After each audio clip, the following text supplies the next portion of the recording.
या पुढची बातमी आहे सरकारच्या एका नव्या योजनेची, योजना दूताची।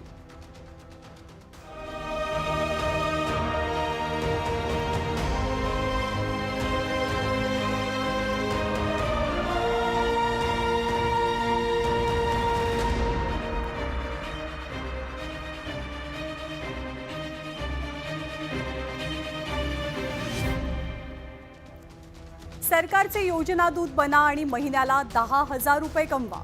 सरकारी योजना आणि लाभ यांची माहिती गावागावात पोहोचवण्यासाठी सरकारनं सुरू केलेला हा आणखी एक उपक्रम किंवा कार्यक्रम।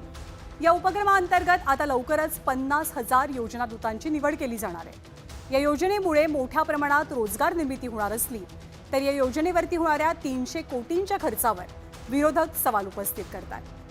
गावागावामध्ये राबवली जाणारी ही मुख्यमंत्री योजना दूत नेमकी काय योजना आहे ते आपण पाहूया। तर ग्रामीण भागात प्रत्येक ग्रामपंचायतीसाठी एक योजना दूताची नियुक्ती केली जाईल। शहरी भागामध्ये 5,000 लोकसंख्येसाठी एक योजना दूत नियुक्त असेल। एकूण 50,000 योजना दूतांची निवड राज्यभरातनं केली जाणार आहे आणि या योजना दूताला प्रत्येकी 10,000 रुपये मानधन मिळणार आहे दर महिन्याला। यामध्ये प्रवास खर्च असेल, सर्व भत्ते सुद्धा समाविष्ट असतील। या योजना दूतासोबत 6 महिन्यांचा करार सरकारकडनं केला जाईल। हा करार कोणत्याही परिस्थितीत वाढवला जाणार नाही, म्हणजे त्याला एक्सटेन्शन मिळणार नाही।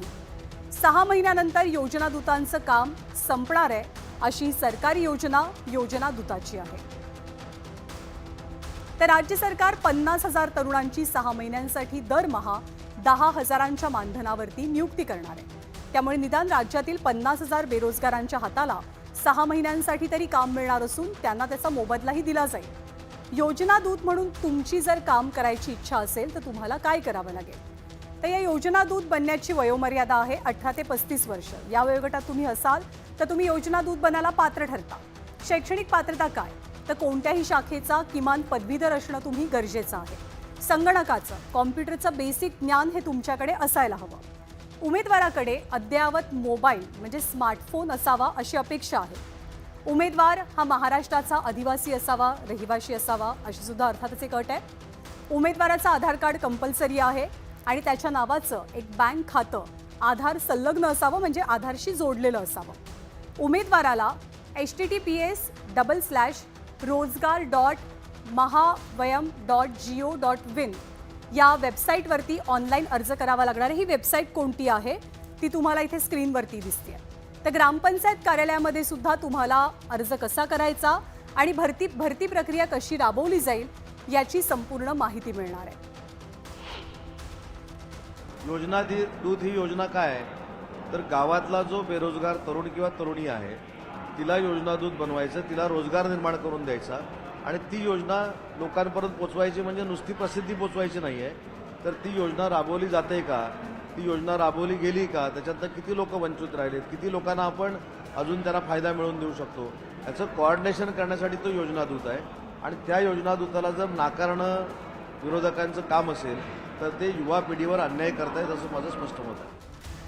तर एकीकडे राज्य सरकारकडनं निवडणुकीच्या तोंडावर लोकांना आकर्षित करण्यासाठी अशा योजनांचा आणि त्याच्या प्रचाराचा सपाटाही सुरू आहे, तर दुसरीकडे योजनेवरती विरोधकांनीही जोरदार टीका केली आहे। लोकांचे पैसे घ्यायचे, मग जाहिराती करायची, पब्लिसिटी घ्यायची, मग ते लाडकी बहीण योजना, लाडका भाऊ योजना इकडनं तिकडनं काढून सर्वांना द्यायला, म्हणजे हे सर्व गोल गोल कामच करतात ना।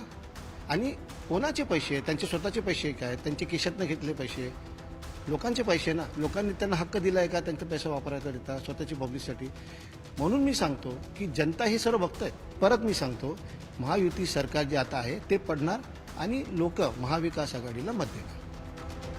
तर सरकारी योजनांच्या प्रचार आणि प्रसिद्धीसाठी सरकारची एक स्वतंत्र यंत्रणा अस्तित्वात असते, त्यामुळे वेगळा सरकारी योजना दूत कार्यक्रम कशासाठी हा सवाल उपस्थित होतोय। त्यामुळे सरकारी तिजोरीतनं या योजनेसाठी होणारा 300 कोटी रुपयांचा खर्च खरंच योग्य वाटतो का याचा तुम्हीच विचार करा।